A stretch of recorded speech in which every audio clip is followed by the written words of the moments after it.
Thank you for tuning in to the GSMC Basketball Podcast presented by the GSMC Sports Network. I'm your host, Nelson, here on this wonderful Wednesday afternoon. We finally have real basketball games that are going on. We're not doing any preseason anymore. The season just started, and there's two games that ended up happening yesterday. And in the first two segments, we're going to be talking all about both of those games. We'll talk about the Lakers game first, as you can see by the obvious title. And then in the second segment, we're going to talk about the Celtics absolutely destroying the Knicks in this matchup. And then in the third segment, I have a little bit of an update for Joel Embiid regarding his injury and how he's not playing opening night. It's a little bit more than that, apparently. So we're going to go ahead and look at that. And in the third segment, we're going to look at some Golden State Warriors rumors and how they were supposed to acquire certain players in the offseason, but ended up not doing so. And it seems like they could possibly be like the team with one of the worst off seasons, considering what they could have gotten, but ended up being unable to get in the off season. So we're going to talk about that in the fourth segment. And then there's a special fifth segment that I reveal at the end of the fourth segment, so be sure to stay tuned for that. Before I begin, I'd like to remind everybody to please go ahead, use the link displayed in the below the ticker on every single show segment to get your comments recognized. It's gsmcpodcast.net, or you can use Super Chat. You just click on the $sign below the chat box, and you can send in your comments and or donations that way. Either or really helps the show. It doesn't necessarily matter what you doesn't necessarily matter which one you do. So let's cut with this break and let's go right ahead. I am so excited to talk about this basketball game because this is like the first game that I've legitimately watched the entirety of, and I'm incredibly impressed with the Lakers and how they started out. Now, the Lakers, they ended up winning rather comfortably in this game throughout throughout a majority of the game. They were basically controlling it up until a little bit towards the third quarter and the start of the fourth. That was when things got a little bit closer. But regardless, the Lakers, they won rather comfortably, 110-103. They had a pure peak MVP performance coming in from Anthony Davis, 36 points, 16 rebounds, along with 3 blocks. On Defensive Player of the Year, Rudy Gobert, Anthony Davis ended up taking some shots at Rudy Gobert. And it should also be noted that Rudy Gobert, literally in the first 2 possessions of the game, got dunked on. So, so I just thought that was really funny how, a Defensive Player of the Year just gets absolutely ragdolled by anybody that goes into the paint. It's absolutely incredible to me. But the Lakers, again, the dominant player was Anthony Davis. The rest of the players, they played very solid. Roy Hachimura ended up scoring 18 points. Austin Reeves didn't really shoot the ball that well, but he ended the game with 12 points. And D'Lo was quite pitiful in this matchup. But that's not why the game is garnering as much attention as it is. That's the reason why it's getting a lot of attention is because LeBron and Bronny have finally done it. They have become the first father-son duo to ever play in the same NBA game in the history of basketball. That's one record that LeBron broke last night. Another record that LeBron broke last night was that now he is the league leader in most missed field goals in NBA history. He had just passed Kobe Bryant, who has been the league leader in missed field goals for quite some time. And again, this is probably a milestone that isn't going to be broken. Now, you might think that that's bad news for LeBron, but considering how he broke the scoring title before he was even able to break the most missed title, it definitely says something. So it's something that's it's not that big of a deal. Now, on the Timberwolves side, Anthony Edwards, he played really solid in this game. He ended the game with 27 points, played 41 minutes, got 6 rebounds and 3 assists as well. He went 10 for 25, though, so not entirely sure what that was all about. Julius Randle, in his first game with the Timberwolves, 16 points, 5 for 10. And let's see, DiVincenzo, in his first game with the Timberwolves, went 3 for 11 with 10 points. Now, the Timberwolves really, the problems with the Timberwolves that I noticed in this game was that in the first half, their offensive rebounding and their rebounding have really been poor. Obviously, with the trade with Karl Anthony Towns losing that second big man that plays in the rotation, it definitely affects your rebounding and your ability to rebound. But it didn't really seem like they were putting in that much effort to try and get the rebounds, or not as much effort as the Lakers were doing with acquiring second chance points. But at least that's just what I saw. And another key takeaway for LA in this game, the coaching was superb. Like, if you watch the game, you could see like just how much of a difference the offense was in this game as opposed to as it was in previous games under Darvin Ham. This was a huge W for the coaches, in my opinion, and really shows like that this team that previously looked like they were lost out there on the offensive side with Darvin Ham now looks like they actually have an idea of how to run an offense and the kind of shots that they want to get. It was ridiculous. It was incredible. Like, I was shocked to see how much space the Lakers actually had to operate in the paint in this system as opposed to operating with Darvin Ham. Like JJ Redick said in previous press conference, he intends on running the 5-out or their own version of the 5-out, and it went really well. There were backdoor cuts. The paint was wide open. It officially made Rudy Gobert's life all that more difficult because he was forced to go outside on the arc and try and his teammates were trying to sort of rotate over to wide open three-point shooters. Now, the only real issue for the Lakers in this game that I noticed was the fact that they weren't hitting that many three-pointers. But think of it this way. The Lakers, they held a lead for most of the game rather comfortably. LeBron only scored 16 points in this game. He got 5 rebounds and 4 assists, but it's not like he was the dominant LeBron that the dominant LeBron scorer that we saw in the Olympics and that we saw under Darvin Ham. It wasn't like the Lakers needed him in order to produce offensively, right? So they were up rather comfortably. They did not need LeBron, and they went 5 for 30 from 3. They took 33 pointers, but they only made 5 of them. And they were still able to win rather comfortably. Now, obviously it's a little bit too early to tell whether or not the Timberwolves are really just a bad team now that they don't have Karl Anthony Towns. But just off of what I saw with the Lakers, it seemed they knew what they wanted. They knew the looks that they wanted to get. They knew how to get those looks. And everything was very, very simple for them. So imagine if they actually hit their three-pointers. Like, what would that, in this game, imagine if they would have actually hit all of their three-pointers. Because, again, 5 for 30 from 3 is really, it's incredibly poor.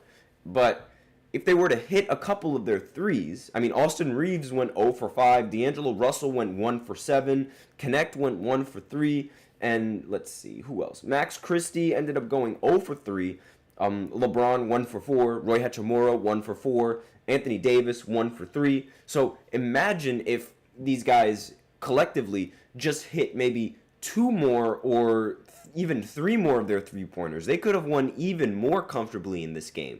But they were still able to win, despite the fact that they were shooting this poorly from 3. It's incredible. If the Lakers shot this bad from 3 last season, then they would have lost for sure.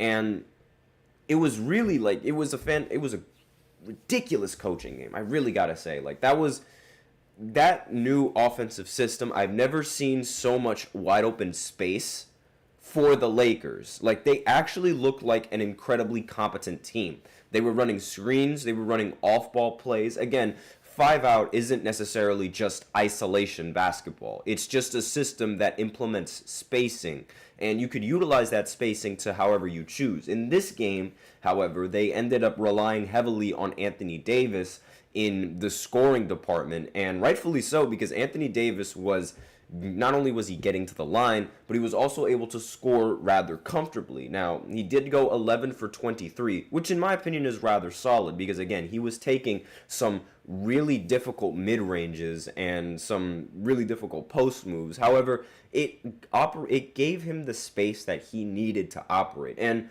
what's even more impressive is that this was done more often than not on the Defensive Player of the Year, Rudy Gobert. Obviously, Rudy Gobert wasn't checking Anthony Davis throughout the entirety of the game, but Rudy Gobert was on him for a significant amount of the time. I mean, that's to be expected. Whenever there's anyone in the paint, Rudy Gobert is going to go to the paint.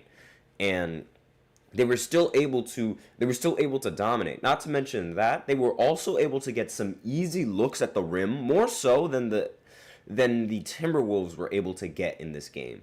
So this is a huge difference, and really paints the Lakers into a new light, because if they can keep, assuming that none of the players get injured, if they can keep this offensive system up, and if they can improve on their shooting, this could be a serious problem for the Western Conference. I think that the Lakers, I know it's just off of the first game, but the Lakers, they really could shock a lot of people with JJ Redick's new scheme and with how he's coaching this team. I was very, very impressed with the amount of space and really how easily they were able to get these shots. You had a couple possessions where it was just like, okay, what are you doing here? You just wasted time. But more often than not, it was productive shot, super efficient shot after efficient shot. And that's exactly what basketball teams try to look for. None of that, whatever Darvin Ham was trying to look for. Those were hyper-efficient shots, some wide-open three-pointers that they ended up missing. So those are going to end up falling down once the season commences in its entirety and the players actually get warmed up. Not to mention LeBron James getting warmed up and legitimate and actually playing to the best of his capabilities. Because while he did score 16 points, he did also go 7 for 16 from the field. So not a very big game for LeBron, but I obviously assume that that's going to change. Or maybe this is actually the decline that we were seeing coming in from LeBron, or that we thought was going to come in from LeBron. It's shocking to say this, but 8 years ago. This might be the big decline that everybody was waiting for and that everybody was expecting for. But I don't really think so. I think this is just the first game. It's a warm-up, new coach, new offensive system. And before I do go into this break, I also want to mention how crucial the timeouts were in this game. Now, timeouts, obviously, they aren't really a lot of people might underrate or overrate timeouts. I personally think that timeouts are incredibly important, especially when a team goes on a run. When the Timberwolves were on a run and they were really making the game competitive and making the game close, JJ Redick immediately called a timeout. This was around the fourth quarter that I saw this. But if this was Darvin Ham, he would have called a timeout the second the Lakers blew the lead. And this is this is the huge difference in the coaching that I'm talking about, because Darvin Ham wouldn't have called that timeout. And if he wouldn't have called the timeout, chances are the Lakers could have probably lost this game. But he called a timeout at the right time, and they ended up getting back into the rhythm and completely shut down the comeback that the Timberwolves were making. It was an incredible win for the coaching. So enough about the Lakers, enough about talking about LeBron and Bronny. We're going to talk about the next game on this list, which is the Celtics, and they absolutely destroyed the Knicks. So we're going to talk about that right after this short break. Be sure to stay tuned. I feel like I'm losing my mind. Is everybody in the world blind? Please, Lord, give me a sign, a sign. I feel like I'm losing my mind. Is everybody in the world blind? Please, Lord, give me a sign, a sign. I wanna be the greatest. Everybody on the fake shit. I look around and feel like everybody is the fakest. I make this every day and I'm impatient, hoping one day I blow up from the basement. Statement, the top is so vacant. I don't hear shit that I think is amazing. Waiting for my day when I'm playing sold out shows for 1,000 faces. Hey, give me that crown, get in my way and to be put down. It ain't your place, all this my town. If I want that shit, then I'll get it right now. I'm losing it, the noose it fits, I'm losing shit. A stupid myth, you choose to live or choose to dip. You choose to fight or lose your grip and lose a gift. Oh, I feel like I'm losing my mind. Is everybody in the world blind? Please, Lord, give me a sign, a sign. I feel like I'm losing my mind. Is everybody in the world blind?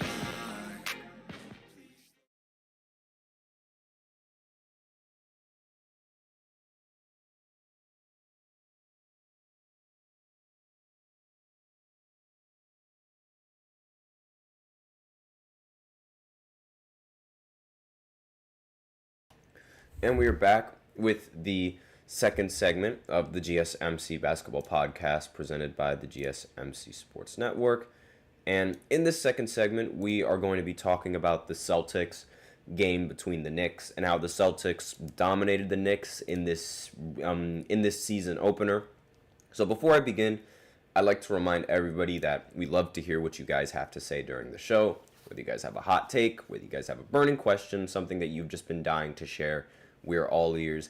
If you really want your comment or question to get noticed, then I recommend using Super Chat. Just click on the $ below the chat box, and you can send in your comments and or donations that way. It really helps the show, makes it much more interactive between myself and you guys. Once again, the link is gsmcpodcast.net. If you don't want to use Super Chat, you'll see it displayed below the ticker on every show segment. So with that out of the way, let's go ahead and talk about this Celtics matchup against the Knicks. Now, the Celtics easily won this game 132-109, and really, this game was never close. I mean, literally at the first quarter, the Boston Celtics scored 43 points compared to the Knicks' 24 points.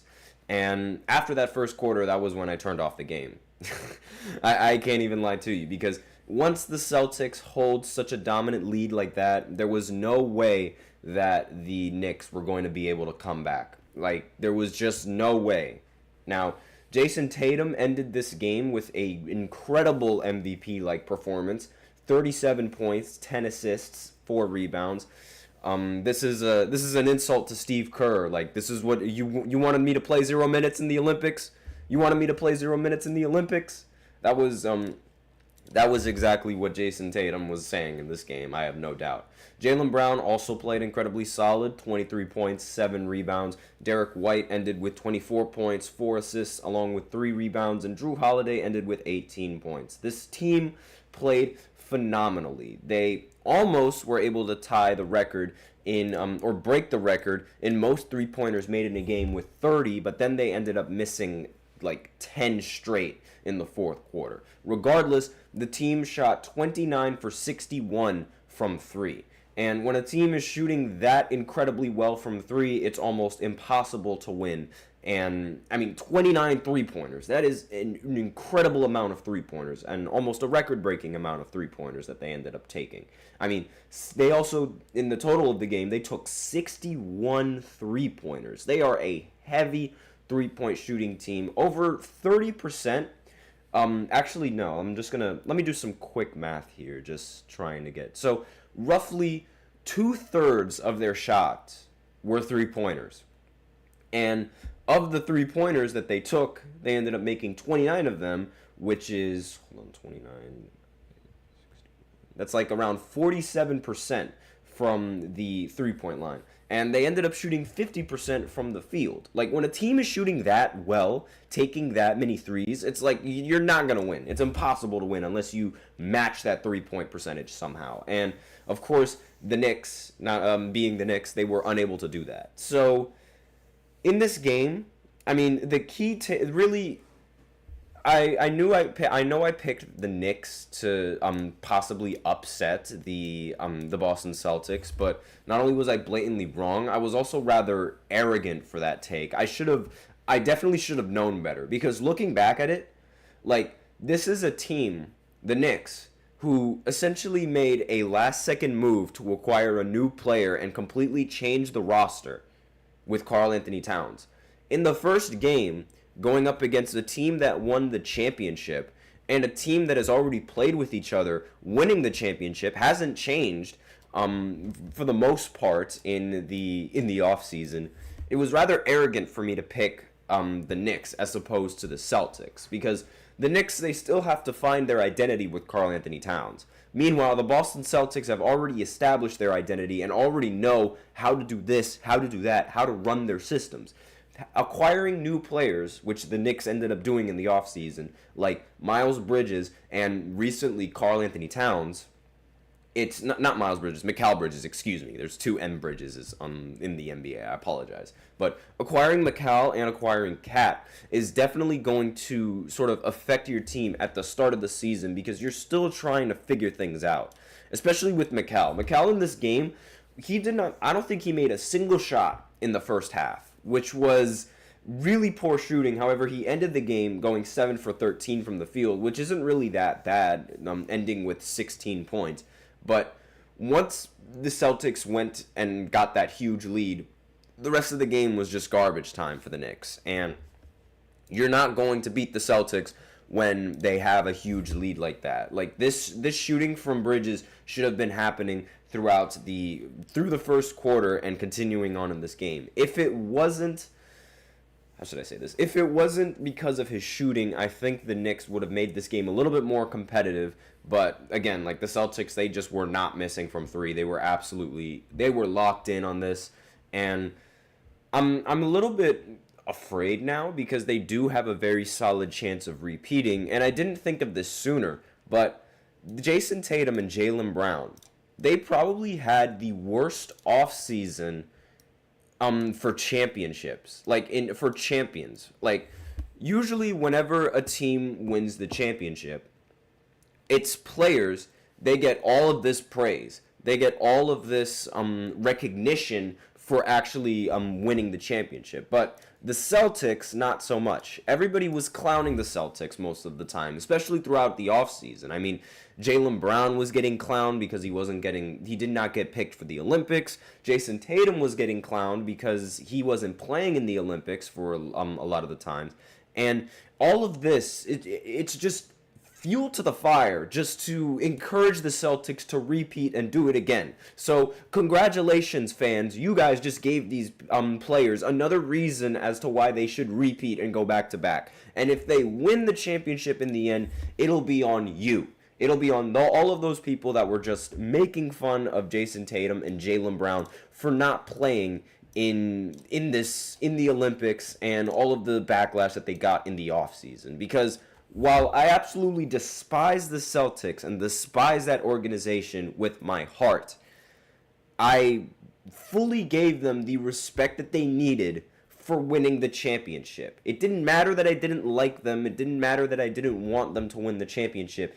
They earned that respect by getting over the hump and being able to do what everyone thought they were unable to do in previous years. And that demands respect. But obviously, there are a lot of fanatics out there that would completely disagree with that take.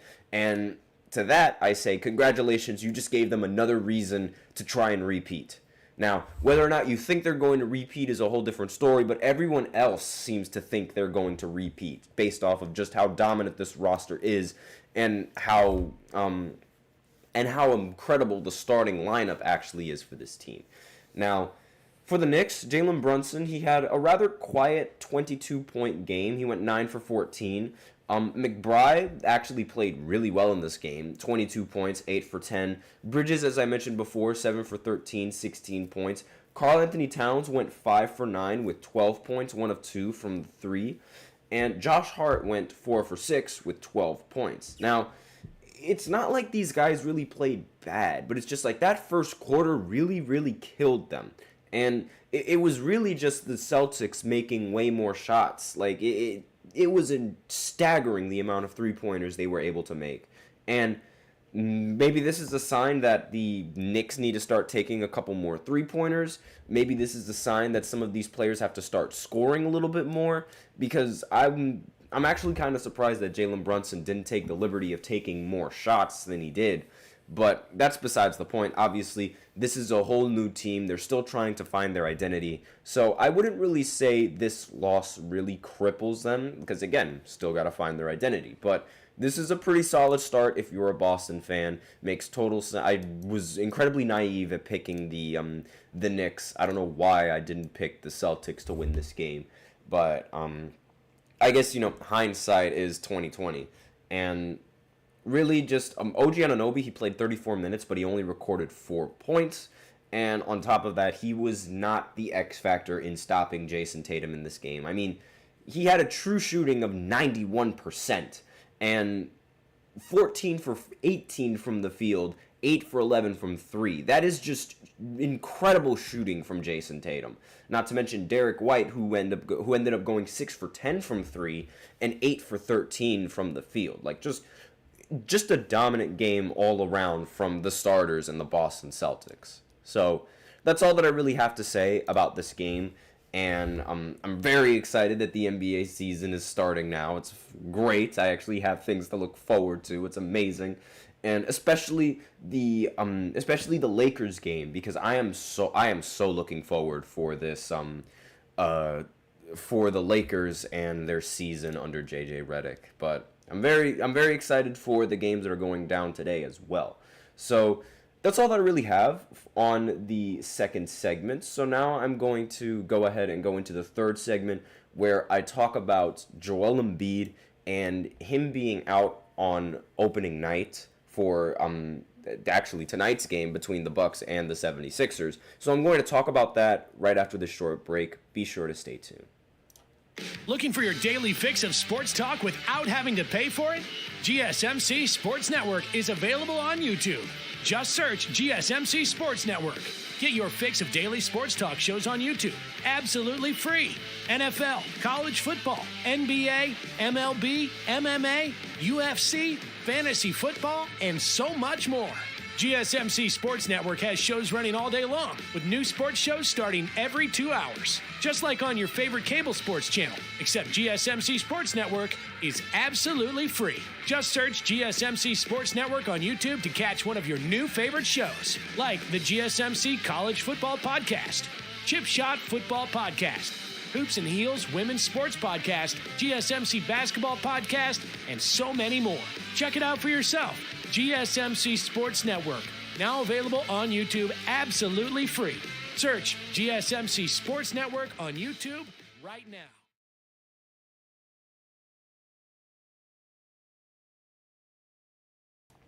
And we are back with the third segment of the GSMC Basketball Podcast presented by the GSMC Sports Network. And in this third segment, we're going to talk about Joel Embiid and opening night for him. We already know that, or at least I already know, and I already confirmed it before, that Joel Embiid and Paul George, they aren't going to be playing in the opening night for either teams.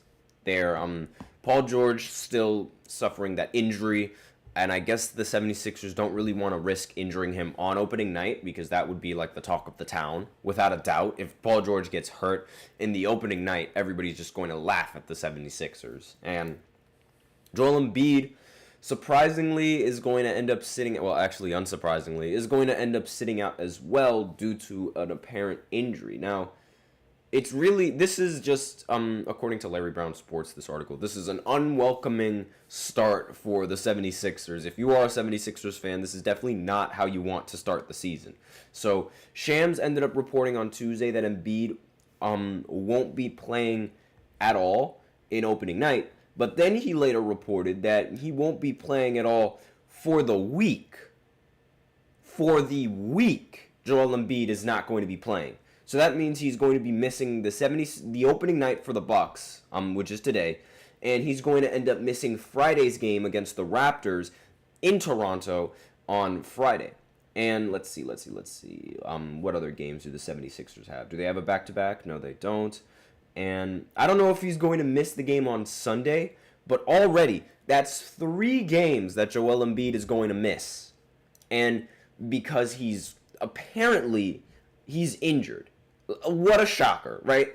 So this report happened earlier. So this obviously includes the Milwaukee Bucks opener, but Shams adds that the former MVP is progressing well and ramping up to scrimmages, but still is not quite ready yet. And this is absolutely ridiculous. I have no idea what exactly happened with Joel Embiid in the off season or even in the preseason games, but it's like, this is getting absolutely absurd. I mean, we already know that Joel Embiid isn't going to be playing in back-to-back games, and now here he is not even going to play for the whole week. Like, what kind of malarkey is this? And I have to say that word because the word that I want to say I can't say on air, but it's like, this is just absolutely ridiculous. I mean, already the 76ers are dealing with injuries. How are they going to maintain this throughout the rest of the season? I think that's really the big question in this for the 76ers going into this game and going into the season. Because, I mean, he hasn't even played an official game yet, and he's already going to miss an entire week. Like, what kind of soft malarkey is this? Again, I can't say the word that I want to say on air, but again, this is just ridiculous. Now, Embiid, he missed most of the preseason for the 76ers with what the team called left knee injury management. Whatever in the world that means. It's unbelievable. Like, I'm so shocked at the fact that let's see. He was limited to 39 games during the 2023-24 season after suffering a left meniscus tear in late January that required surgery. That said, however, Embiid was healthy enough to play in Paris for the Olympics and ended up averaging 11 points in 16 minutes per contest and starting at center in 5 of the 6 games during the Olympic play.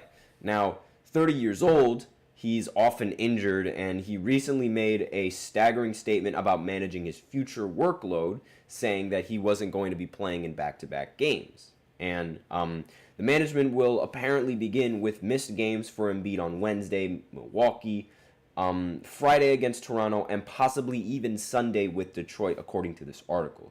So, again, this is just soft. This is incredibly childlike. I don't understand why he's just choosing not to play now. And the reason why I say it's childlike is because his style of play encourages him to continue to get injured every single time. And let me go off my rants. Manzano's in the chat saying, I'm going to say this, and Laker fans are not going to like it, but I think you guys got lucky the Timberwolves had no chemistry and no heart that game, and you guys took advantage of it.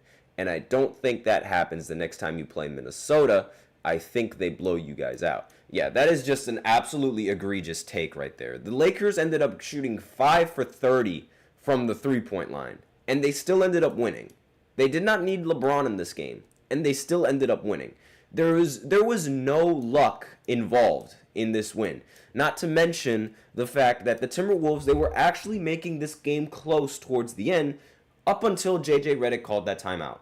And it's way too much of a coincidence that JJ Redick calls a timeout the minute the Timberwolves start to mount a comeback, and the Lakers immediately stop that right there. There was absolutely no luck involved in that game. And if anything, the Lakers, they had some really, really bad shooting luck in this game. Losing to a team that goes 5 for 30 from the field is just unacceptable. Not to mention the fact that the Lakers almost doubled the Minnesota Timberwolves in points scored in the paint, which is something that the Minnesota Timberwolves just weren't doing for some reason. There was no luck involved. Absolutely no luck involved. And I do understand your argument saying that the Timberwolves, they don't really have the team chemistry and they weren't playing with heart, but whose fault is that? Like, whose fault is that they weren't playing with heart? It's not a luck type of thing to play with heart. It's not a luck type of thing to almost win this game and then end up not being able to win it because a coach actually calls a timeout and it makes the adjustments. Like, not to mention the easy looks that the Lakers were actually able to get in this game. There was no luck involved in this win at all. Bronny was playing in this game. There was no luck involved in this game. Like, come on now. You can't just say that, given how the Lakers actually played in this game. Not to mention the fact that Rudy Gobert was getting absolutely ragdolled in the paint by Anthony Davis and getting dunked on by Roy Hachimura in the first 2 possessions of the game. There was no luck involved. Like I said before, imagine if the Lakers actually hit just a couple more three-pointers. Again, 5 for 30 from 3 is very bad, and they still were able to come out with this win. And imagine if LeBron actually played like LeBron. Instead of going 7 for 16 from the field, probably scoring around 25 points. There was absolutely zero luck involved in this game. They made a big trade in the middle of the preseason, and they got those players at the end of the preseason. Again, still don't see how there was no luck involved in this win. Like, you can say that's a team chemistry issue.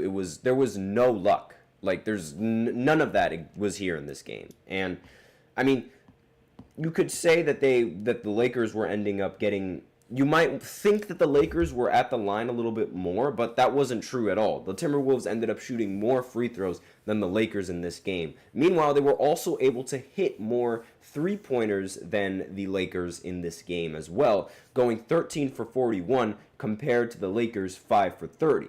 The Lakers were just able to get more efficient shots in the paint, and they were able to consistently get open looks. There was no luck in this game. There was no luck involved. This was all just a W win. This was a W for the coaches. Now, back to Joel Embiid. He's 30 years old, injury-riddled, and obviously he's going to take a little bit of time in order to come back healthy for the 76ers. Again, I think it's all just I really think this is just a bunch of soft, unnecessary things that Joel Embiid is doing. I understand, like, missing one game of the week, sure, but missing all three to open up your season, that is just not a good look for Joel Embiid, and that's not a good look for the 76ers. Like, I understand trying to keep him healthy is, like, priority number one, but a big reason why he can't stay healthy is because of his style of play. He always flops. He always over-exaggerates his falls. He always lands awkwardly, and, like, in order to further exaggerate his falls. And it's just, his play style does not encourage a healthy lifestyle and a healthy playing. Like, it just doesn't. I mean, I don't understand why Joel Embiid doesn't realize this and why he doesn't amend this. But again, this is how he scores a majority of his points. Just going down to the paint and just flailing around and then just landing on his back or landing on the floor. Like, again, landing on the floor constantly at his type of mass, it's not ideal.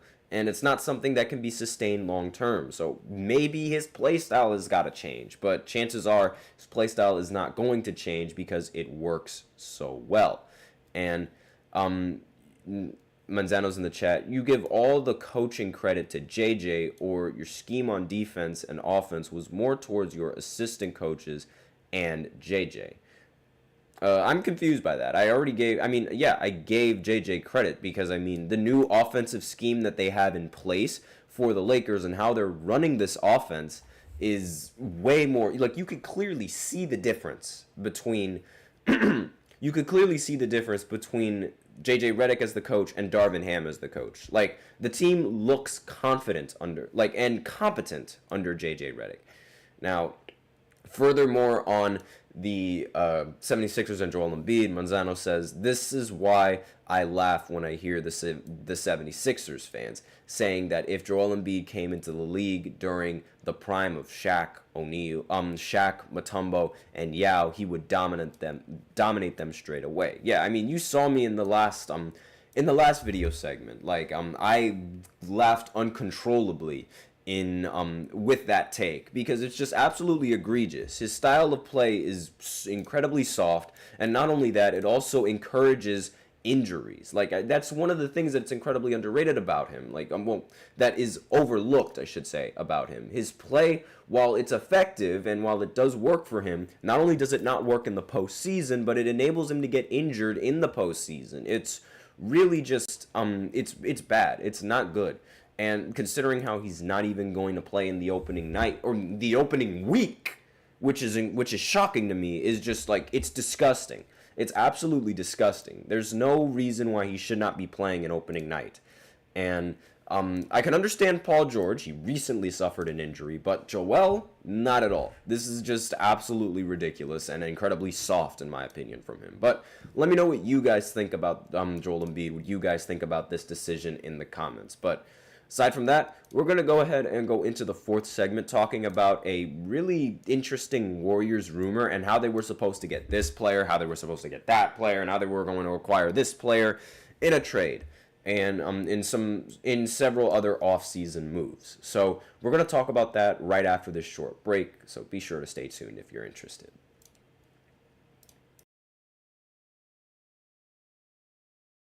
For the best and latest podcasts available anywhere, go to the podcast app on your cell phone and type in GSMC. to access free content-rich podcasts on health and wellness, book reviews, sports, entertainment, relationships, social media, movies, technology, finance, and even weird news. Subscribe and download the GSMC Podcast Network's family of shows, available everywhere podcasts are found.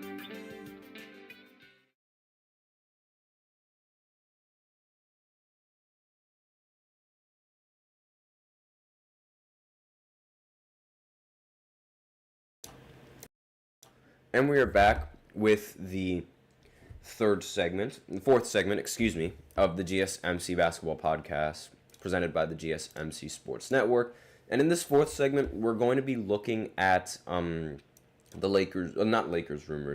Warriors rumors going into that was going on in the off season and was later revealed apparently by Draymond Green, and how they were supposed to get this player, how they were supposed to get that player. And Manzano's in the chat asking, are people overblowing the amount of power LeBron has in the league, where even if his son is not performing well in team stats, he can get him to win the Rookie of the Year? Again, I don't think that he's going to win Rookie of the Year just based off of his play. I do think that there is a chance that if he does play well, it's going to overshadow a lot of other rookies that are also playing well, if not better than Bronny. So really, I do think that it is a possibility. I'm not going to be naive and say that LeBron has absolutely no input in it, but I have no idea, obviously. But again, LeBron won't have any input on the voters directly. However, the attention that Bronny is going to get because he's playing on the same team as LeBron, his father, it could possibly boost a lot of voters into thinking, okay, or like boost the thought process that Bronny is going to could win Rookie of the Year if Bronny plays well. Like, that's really the big thing. Bronny has to play well. And if he does play well, it could overshadow other rookies like Zach Edey or even Reed Shepherd, who I expect to win Rookie of the Year and could also play well. So that's really like where the LeBron effect ends up taking place, even when other rookies are performing well and their teams are in the playoffs. Okay, first of all, playoff success and whether or not your team is in the playoffs, it doesn't matter for Rookie of the Year. I'm tired of that misconception. A lot of people, they thought that Chet was going to win Rookie of the Year because his team was in the playoffs. Well, guess what? His team was in the playoffs because they had Shai Gilgeous-Alexander, who was second in the voting for MVP. Not because of Chet. It's a team success kind of thing. There's no such team record should not have any sort of impact in Rookie of the Year whatsoever, and it hasn't, because Victor, without a doubt, was the clear-cut best rookie in that entire draft class. He won the award unanimously for a reason, and team record had absolutely nothing to do with it, as the Spurs were one of the worst teams in the NBA last season. So forget the team record, forget the teams that are in the playoffs. That's a team accolade. You need one player, and one rookie wasn't the end all be all for the Oklahoma City Thunder in that previous season. So forget that take completely. Next question. Those rumors going around that the Warriors were going to get Jimmy Butler from Miami, I did not actually hear about that. I think those were just actually, no, I did hear about that now that I remember that. That was just a rumor, but that's not what I'm talking about in this segment, or that's not what I aim to talk about in this segment. So, according to this article, which I'm going to start looking at right now, Slater outlines that Dunleavy got Steph Curry, Draymond Green, and head coach Steve Kerr involved in the recruitment of Paul George, who was on board with the idea of, let me just see here, picking up his player option for the Clippers and then getting traded over to Golden State. However, the Clippers decided they'd be better off not taking on significant salary in a trade with the Golden State Warriors. So that deal ended up fizzling out. So there's obviously some fading frustration within the organization about the failed pursuit of Paul George, according to Slater, who says that the Warriors may argue the Clippers underestimated their chances of losing the forward for nothing in free agency. So this was not only was this bad execution from the Golden State Warriors, but this was even worse for the Clippers, because like, they're worried about salary. Meanwhile, they just ended up letting one of their best players walk for nothing. They got nothing in return. And that's almost a worse look than having to deal with the new NBA salary cap rules. So not only that, the Warriors also had a subsequent pursuit of Utah Jazz forward Lauri Markkanen. And he was viewed as sort of a plan B after missing out on Paul George. And Slater says that it was actually part of plan A and that the Warriors initially wanted to land both players. So the conversation was always about that possibility, at least according to Draymond Green, and that's what he said. Quote, "You get both of those guys, you make a huge splash, but the Clippers weren't really willing to play ball." Then Jazz CEO Danny Ainge was being Danny Ainge. That's what Draymond Green said, end quote. So nothing that I had to say about that. Now, the Warriors, they had hoped that they'd be able to acquire George while preserving enough assets to meet Ainge's asking price for Markkanen, as Slater explained, and they still were talking to Utah about Markkanen after striking out on Paul George, but at that point, Dunleavy felt it wasn't the right move for the team to go all in for the Jazz forward. And Kerr said that Mike is very sensible. He just said to me, "It doesn't make sense to sell your entire future for a team that you think can be pretty good but isn't awesome, right? Especially at this stage with the ages of our stars." And here's more news out of Golden State. The Warriors, they also apparently spoke to the Timberwolves about the possibility of Karl Anthony Towns being traded before he was dealt from Minnesota to New York, and at least league sources tell Slater. However, the Wolves targeted a specific Knicks package that the Warriors couldn't really replicate. And despite striking out on top trade targets this summer, the Warriors are high on the players that they added: Kyle Anderson, Buddy Hield, and DeAnthony Melton. But really, this is sort of a really big missed opportunity coming in from the Golden State Warriors, and how they were able to acquire not one, not two, but three all-NBA talented players. Well, not maybe all-NBA, but all-star caliber type of players. They could have had at least two of them on the roster, and they ended up failing in acquiring all of them. So this is really just like, I'm very surprised that they didn't end up landing this deal, and that they were unable to sort of make ends meet with not just Paul George, but with Lauri Markkanen as well.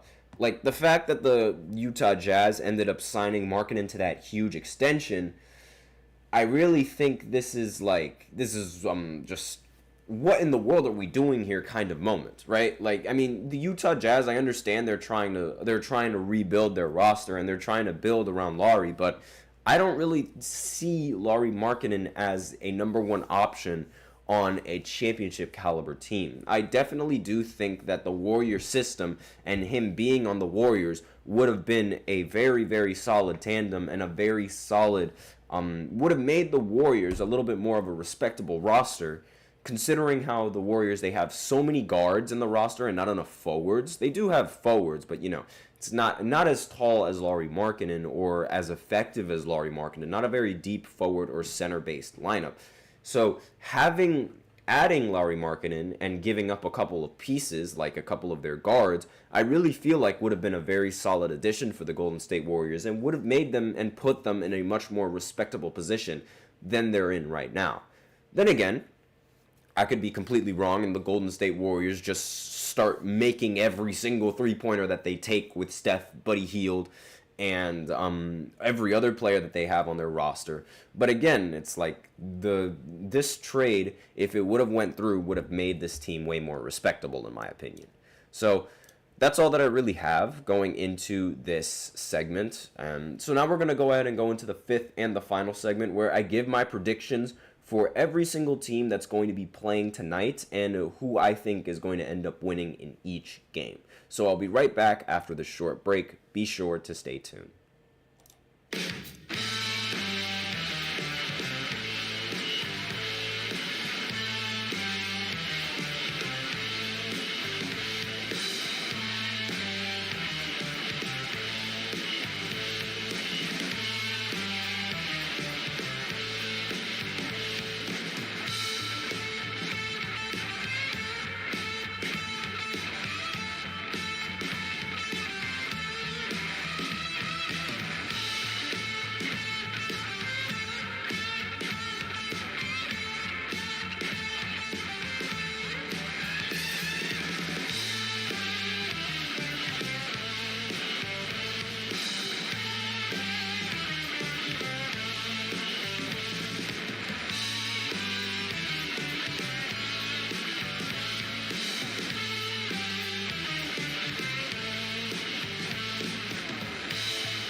And we are back with the fifth and the final segment of the GSMC Basketball Podcast presented by the GSMC Sports Network. And in this final segment, we're going to be doing some predictions. There are tons of teams that are going to be playing tonight. There's 6, 7, 8, 9, 10 games that are going to be going on tonight. Obviously, not all of them are going to be televised, but I'm going to give my predictions for all 10 of these games and which team I think is going to prevail in for their opening week and their respective games. So we might as well start off with the easy one, the one that's going to be televised on ESPN, the 76ers going up against the Bucks. I think the Bucks are going to end up coming out in this game. Now, I do know I've made my criticisms about Darvin Ham, and I made my criticisms about Doc Rivers, who are going to be the most amazing, fantastic coaching duo that has ever been seen in NBA history. Obvious sarcasm. But really, I mean, with Joel Embiid not playing in this game, and with Paul George also not playing in this game, I don't really think the 76ers have much of a chance. Now, they do play at home, which is really like the only advantage that they have against the Milwaukee Bucks now. Because, I mean, Giannis Antetokounmpo, he's going to do Giannis Antetokounmpo things. Damian Lillard, we'll see if he's in shape for the season, and we'll see if he actually sort of adapted to the system that the Milwaukee Bucks are going to run. I mean, we'll see. The Doc Rivers system and the Darvin Ham system is really... it's quite pitiful, but again, I don't really think that's going to matter in this game. I don't think coaching is going to matter. I think the overall peak performance coming in from Giannis and Dame is what's going to matter, and they'll end up overpowering the 76ers in their matchups. Now, maybe Maxey is going to go off in this game, but I don't really see that happening, and if so, I think Giannis is going to be able to match in that production. So, if Maxey scores 30, I think Giannis Antetokounmpo is going to finish with 32, and so on and so forth. But again, we'll see, because Maxey does end up taking more three-pointers than Giannis Antetokounmpo. So if he ends up making a lot of those three-pointers, then there's a pretty good chance that they... Well, I still don't think it's a pretty good chance that they'll end up winning due to the star power of Dame and Giannis Antetokounmpo, but we'll see. So for that game, I picked the Bucks to win easily. Now, some of the other games that aren't going to be nationally televised, we have the Nets matching up against the Atlanta Hawks at 7:30. I think the Hawks are going to easily win this game with the Nets. The Nets are going to rebuild this season. They're a rebuilding team, and this is not only do they have a whole new roster, well, not really a whole new roster, but they don't really have a definite star on the team. And I think that this is the year where they're going to tank. And, they're purposely going to start losing all of these games. Now, I don't think that the tank isn't going to come until maybe much later, but I still think that the Atlanta Hawks are going to end up prevailing in this game. They're going to get Trae Young. He's going to play good.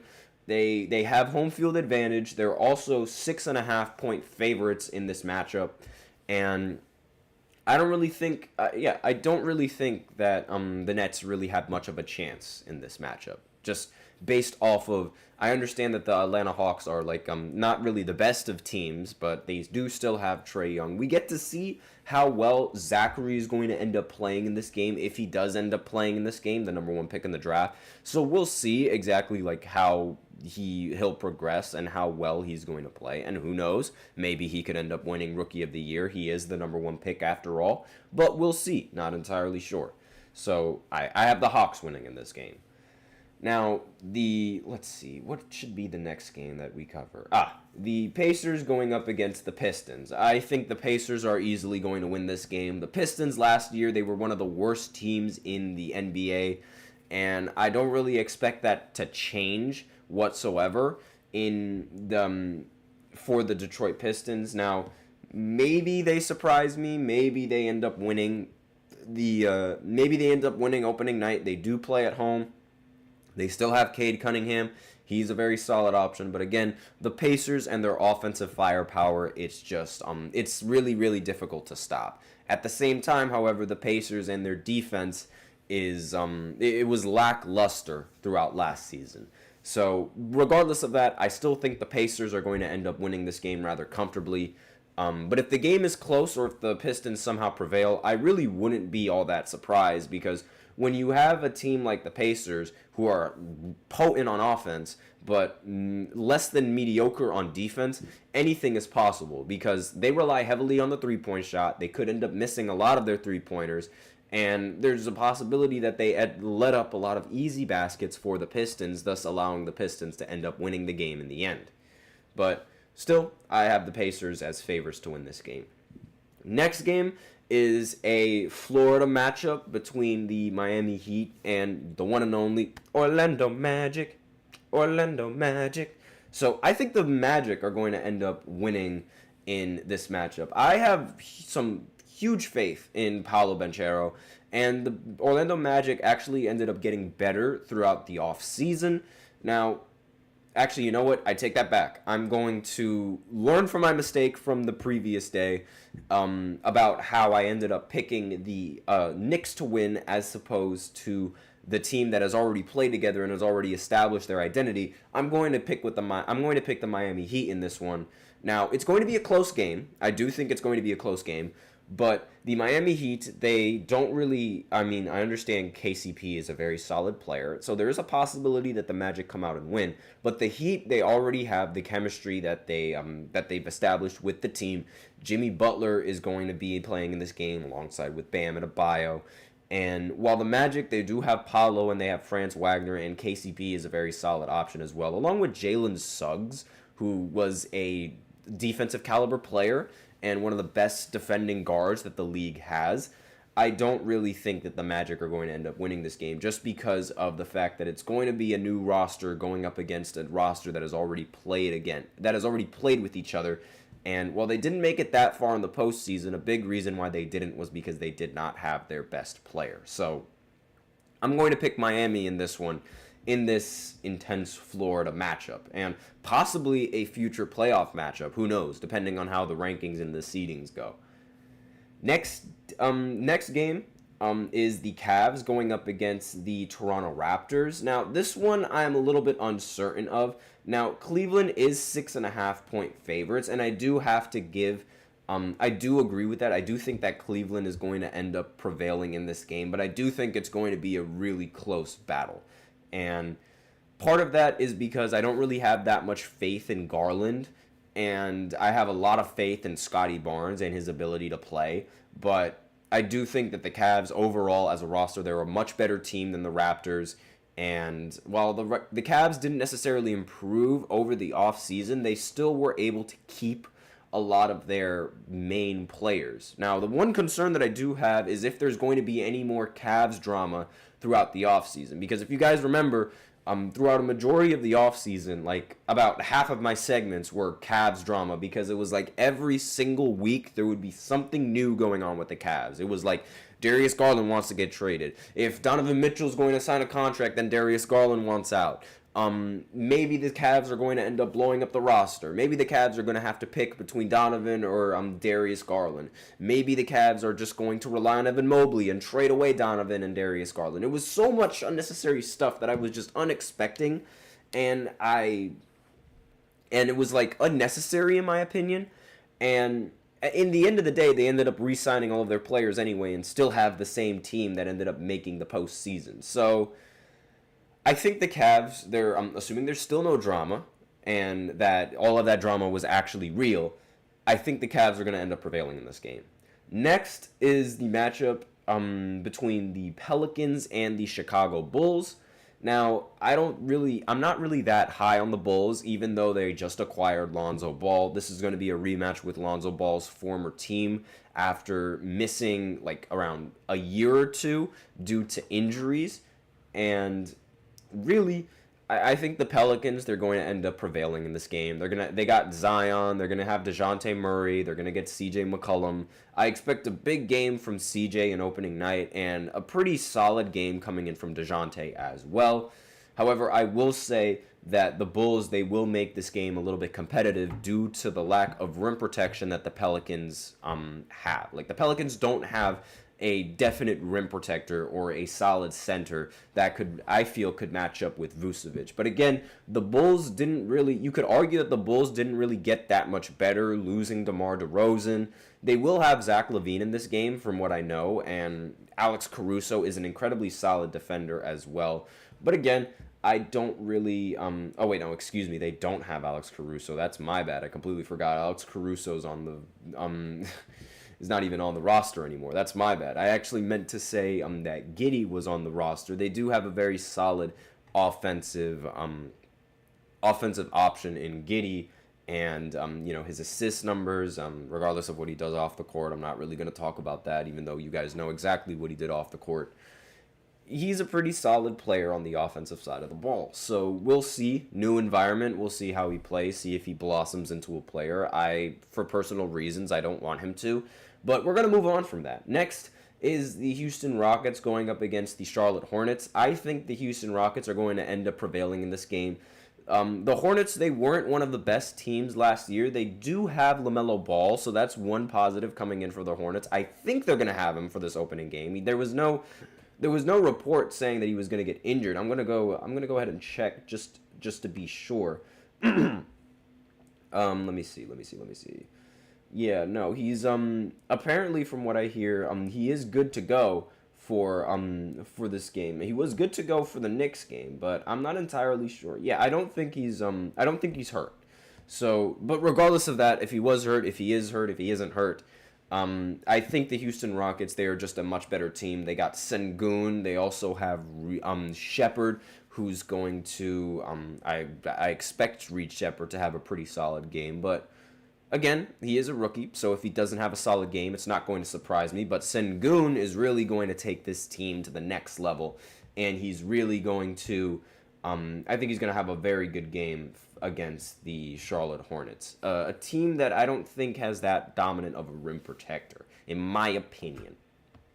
Now, next matchup, the Jazz, they're going up against the Memphis Grizzlies. I have Memphis winning in this game. They're going to have John Morant, they're going to have Zach Edey, and they're still going to have the competent roster that they've usually had. The big reason why they were so bad last season was because of injuries and because that John Morant was out in the beginning of the season due to his off-the-court problems, as well as an injury later on in the season that sidelined him for the rest of the season. So, but aside from that, assuming that Ja doesn't get hurt in this game, I do think that the Grizzlies are going to end up prevailing and beating the Jazz because I'm not all that high on the Jazz. Now, they do have Lauri Markkanen, but again, I'm not a big fan of Lauri Markkanen as the number one option on a team. Don't really see them winning out in this game.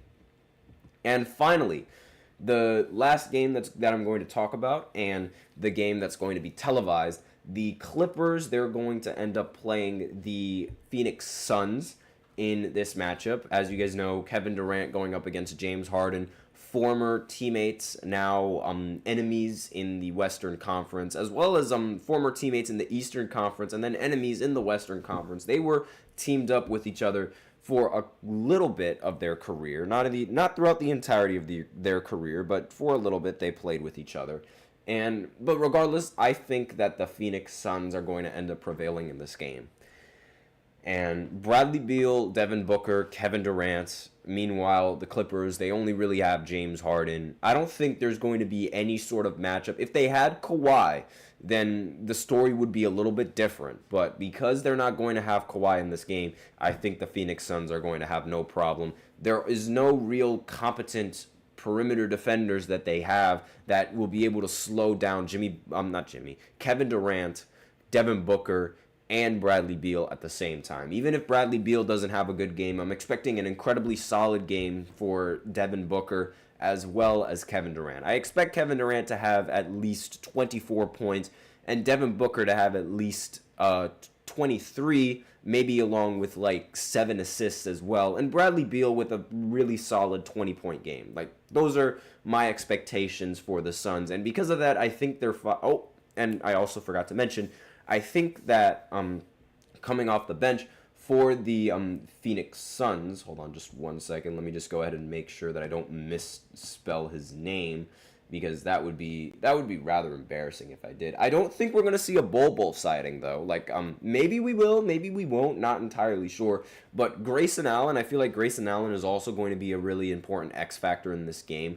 Not that it really matters, but I do think he is going to be the reason why the Phoenix Suns win by a lot or why they win by a little bit. And I think he's going to end up hitting at the very least 5 3-pointers in this game, and end the game with a respectable 15 points. And again, like this is just my expectations for the scoring between all of these players. They also have an addition with Tyus Jones, who could be a very solid point guard for them going into this game. I have no idea how the starting lineup is going to look like. I don't know if they're going to continue playing Devin Booker at the point guard position, even though I think they should, because he was a very solid guard. Like, he was a very solid point guard in his first ever season being a point guard. So I'd have no problem with him being a point guard once again. But again, that's just me. Let me know what you guys think in the comments. But that is all that I really have for my predictions, and that is it for the show. So thank you so much for tuning into the GSMC Basketball Podcast, presented by the GSMC Sports Network. Your support means a lot to us, so remember to subscribe to the show, leave a positive review. It really does make a difference. We also invite you to follow us on Facebook, Twitter, TikTok, and Instagram for more content and updates. And as I said before, we love to hear what you guys have to say during the show, whether you guys have a hot take, a burning question, or just anything you're dying to share. We're all ears. If you really want your comment or question to get noticed, then I recommend using Super Chat. You just click on the $sign below the chat box, and you can send in your comments and or donations that way. Really helps. And if Super Chat's not really your thing, then that's fine. You could always use the link displayed below the ticker on every show segment, gsmcpodcast.net, and you can send in your comments and or donations that way. That's all that I really have to say. Thank you so much for tuning in. I am your host, Nelson, and as always, take care.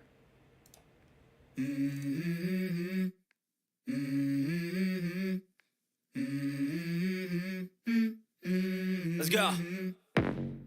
I wake up to a little bit of drool on my pillow, feel like it's gonna be a bad day. Yeah, I'm tired.